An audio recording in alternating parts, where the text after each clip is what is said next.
about Gaza. So, Tom, please go ahead and you have the floor. And welcome. Many thanks indeed, Steph, and thank you, colleagues.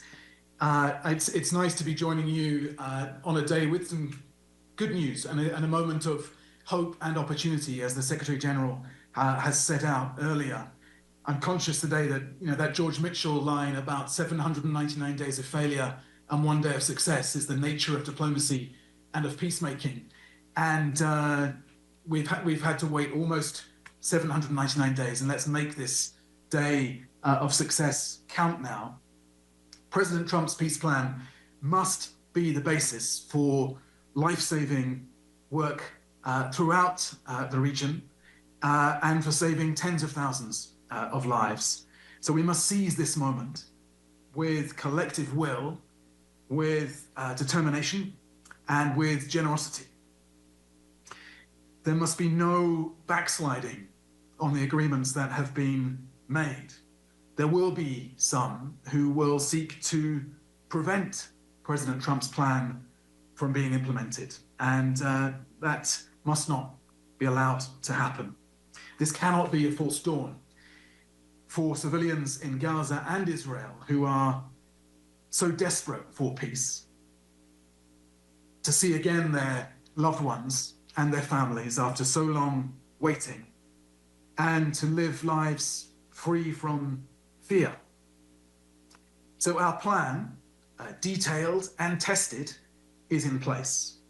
Our supplies, 170,000 metric tons, food, medicine, and other supplies, are in place. And our team, courageous and expert and determined, are in place. So here is what we plan to deliver in the first 60 days of the ceasefire. We will aim to increase the pipeline of supplies to hundreds of trucks every day. Food, we will scale up the provision of food across Gaza to reach 2.1 million people who need food aid and around 500,000 people who need nutrition.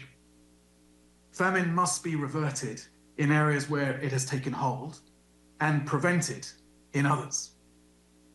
So we will be distributing in-kind rations, we'll be supporting bakeries, community kitchens, we'll be supporting herders and fishers in restoring their livelihoods, and it will be providing cash for 200,000 families to cover basic food needs and bolster their ability to cope, and also to give them their sense of, and this is so important, dignity and agency by choosing their own food from the markets. Nutrition, will increase nutrition screening and will provide nutrition supplies, including high energy, nutrient-dense food items for the most vulnerable groups, including pregnant and breastfeeding women and children and adolescents. On health, we'll restore the decimated health system. We'll aim to deliver more essential medical commodities and medical supplies. We'll aim to re-establish community-level disease surveillance, to support emergency referrals and more medical evacuations, to supplement the workforce by deploying more emergency teams, and will help scale up emergency care, primary health, child health, sexual, reproductive, maternal and neonatal health, non-communicable diseases, mental health, and rehabilitation. And will enhance outbreak preparedness, surveillance, logistics, and referral systems to meet the health needs of the people.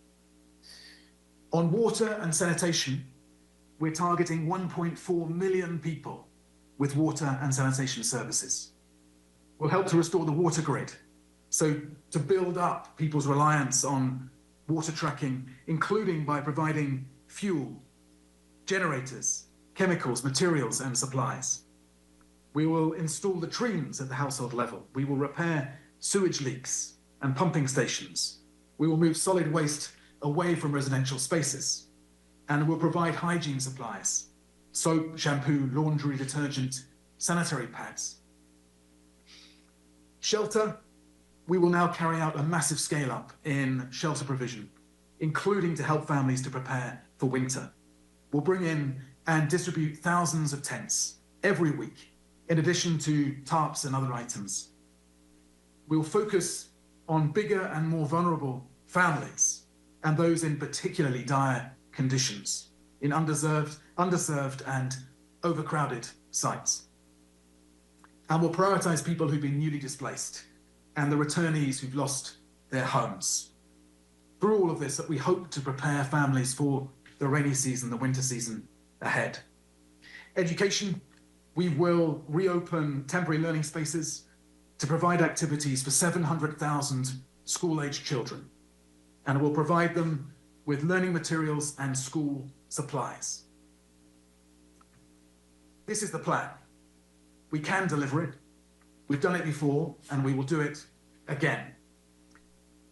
To deliver it, we need to ensure protection for civilians, particularly women and girls. We need to identify where the unexploded ordnance is to reduce that risk to civilians, particularly as they return to their home areas. We'll have to boost support for child protection and to support those who've been the victims of sexual violence. And we'll have to constantly prioritize. Our teams are ready to make the tough decisions ahead about where to focus support and to ensure that it reaches, and this is very, very important, that it reaches civilians and civilians only. For all of this to happen, we need 10 things. 1, sustained entry of at least 1.9 million litres of fuel every week. 2, the resumption of cooking gas. 3, relief supplies to come in through multiple corridors. And we've had useful clarifications today on more crossings becoming open in the hours and days ahead. We then need more functional crossings. And that means also making sure that we've got the additional scanners in place so that our convoys and our trucks can move more swiftly to where they are needed. We need those security guarantees for those crossings. It is notable that looting has fallen in recent days, and as we get more supplies in at the scale needed, we expect that looting to fall further and faster. We need the basic infrastructure to be restored. We need the protection of humanitarian workers. We need the facilitation of NGO access, including through ensuring that NGOs are not deregistered.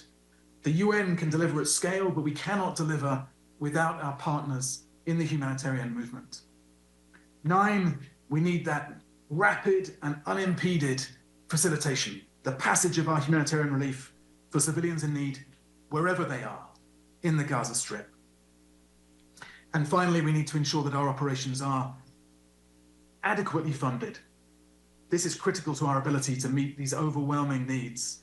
At the moment, only 28% of the $4 billion needed for the 2025 flash appeal for these areas, for the OPT, has been funded. Only 28%. So every government, every state, every individual that has been watching this crisis unfold and wondering, what can we do? If only there is something we can do. Now is the time to make that generosity count, to help us to deliver, to help us to save so many lives in the Gaza Strip, to respond to this plan at the scale required and with the level of kindness and generosity that frankly the world owes right now. We need those quick injections of aid to get the pipeline open and the aid flowing. For those tens of thousands of Palestinians and Israelis who have lost their lives in the last 2 years, on October 7th and since, including the hundreds of our humanitarian colleagues who have died trying to save lives. For those who have hoped against all hope for reason to prevail and this day to come. For those who yearn for food, medicine, shelter, security, to be reunited with their families and loved ones. And for those whose future can still be one of peace. We must act, and we will act. Thank you, Steph. Thank you very much, Tom. I know you have a short amount of time, but we'll start